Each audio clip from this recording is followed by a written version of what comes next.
Silver, the most undervalued metal in human history. Gold today is without a doubt more rare than silver. But what about tomorrow? On average today, for every 10 ounces of silver pulled out of the ground, only 1 ounce of gold is mined. However, the majority of silver mined is used for consumption, while the majority of gold mined is nearly all added to global inventory. Yet precious metal investors, as small of a group as they are still investing $7 in GLD for every $1 they invest in SLV. Looking at modern history, silver is destined to be more rare and certainly worth more than gold. In 1950, there were 10 billion ounces of above-ground available silver. By 1980, it shrank to 3.5 billion ounces. And in 2010, it is estimated that above-ground available silver supply is between 500 to 700 million ounces. To put this into perspective, total above-ground available gold in 1950 was 1 billion ounces. And today, it's estimated to be around 7 billion ounces. In 1980, when silver nearly reached $50 per ounce, global population was 2.5 billion people.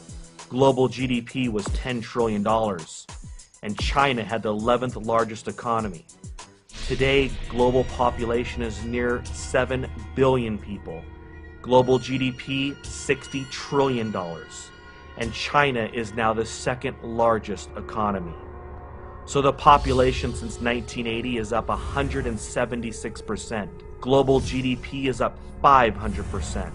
Above ground available gold is up 600%. Meanwhile, above ground available silver has plummeted at least by 91%, and the price is still down 46% from its 1980 high of $50 per ounce. To say the opportunity in silver is enormous is an understatement. Looking at the historical silver to gold ratio of 15 to 1, silver is highly undervalued today. It now takes 50 ounces of silver to purchase 1 ounce of gold. Even when ignoring the above ground supply deviation, mined metal production should at the very least bring that number to 10 to 1. Using today's prices with gold at $1,400, silver should be worth no less than $140 per ounce. Silver is being consumed more than ever, and it is a fact that there is less above ground available silver than there is gold. Industrial demand for silver is up 18% in just the last year. The need for silver is growing by the day.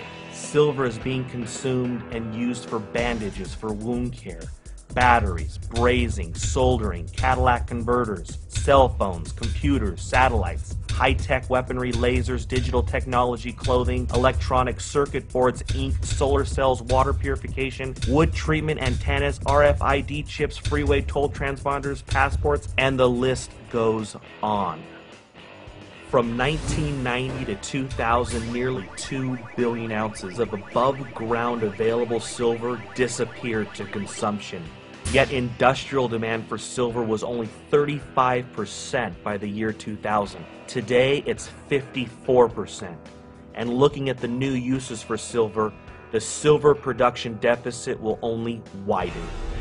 China, since 2003, has been growing its solar energy base by almost 100% every year. By 2014, the world will need 130 million ounces of silver just to satisfy 1 year of global solar demand. The world has consumed so much silver in the last 50 years that the last time above ground available inventory was this low was 1300 AD. The deficit of silver production has been met mostly from government stockpiles. The U.S. has dumped nearly 5 billion ounces since World War II into the silver markets. But as of 2010, according to the USGS, the government stockpile for silver are listed as none. The supply and demand deficit continues to be ignored by global investors year after year, decade after decade. Total mining production for 2009 was 710 million ounces. Total demand was 889 million ounces. That's a mining production deficit of 179 million ounces to meet demand. With each day comes a new use for silver, and the supply and demand deficit continues to eat away at the above ground available supply. FutureMoneyTrends.com is projecting that just as palladium was once worth more than platinum, silver will one day be worth more than gold. The demand for silver will continue to increase, yet mining production will never be able to keep up, depleting the above ground available silver supply possibly by the end of this decade. Silver may be the greatest investment in human history. How often doesn't any generation get the opportunity to invest in a finite resource that will soon be extinct?